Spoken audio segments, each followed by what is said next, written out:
Well,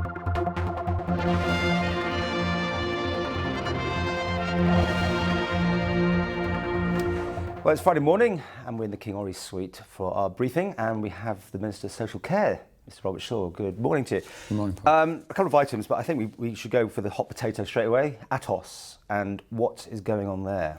Well, we're 5 months now through a 6-month trial, which I have to say I'm very pleased with. It's gone well.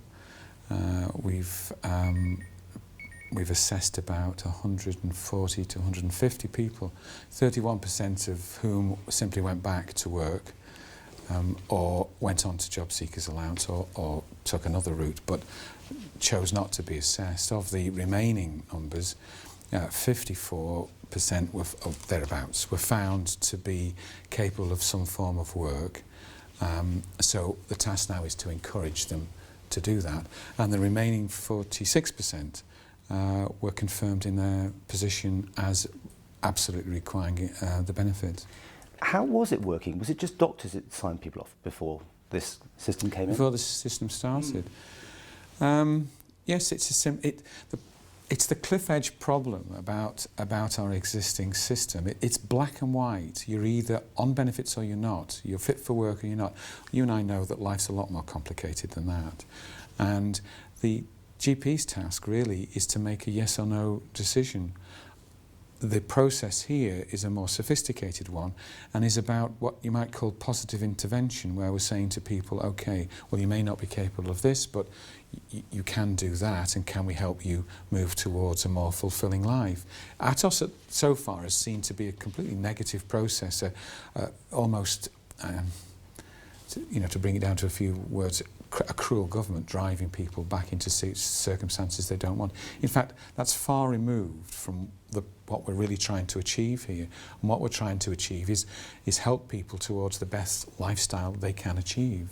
And the intervention only happens after 6 months. It doesn't happen in the first 6 months on the benefit. My point was, a doctor says you can't work, but then you bring in these specialists who then say, yes, they can. So there's not, doctors are, again, doctor here on this. Well, I think you'll find in time that more GPs are appreciative of the intervention at the 6-month point, because the Atos doctor works with the GPs, and the information the GP provides is inputted into the review that takes place.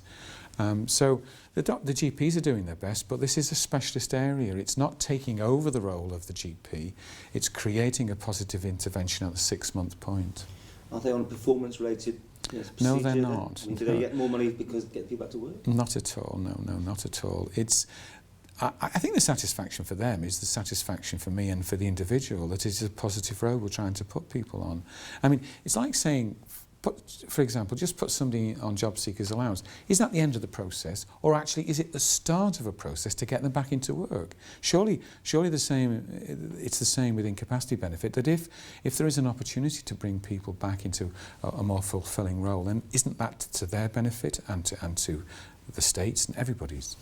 There is a procedure people can go through if they're not happy, and I see from what you said here that no one's actually taken it to the ultimate decision to have it reviewed. The independent. By independent, yeah. So you're confident that this is working then?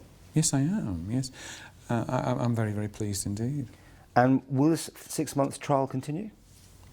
I'm not going to preempt anything at this stage, but what I would say is that at this point, 5 months in, very, very pleased indeed, and I think it's a service that we need to continue with. And this costs you money though, doesn't it, to bring people in to do this? Yes, it does, but if we're getting positive outcomes, it's a good thing. So at the end of the trial period, we'll review everything, at that stage make the final decision, but if you're asking me at this stage, is it likely to continue, or some form of intervention created afterwards, the answer is yes.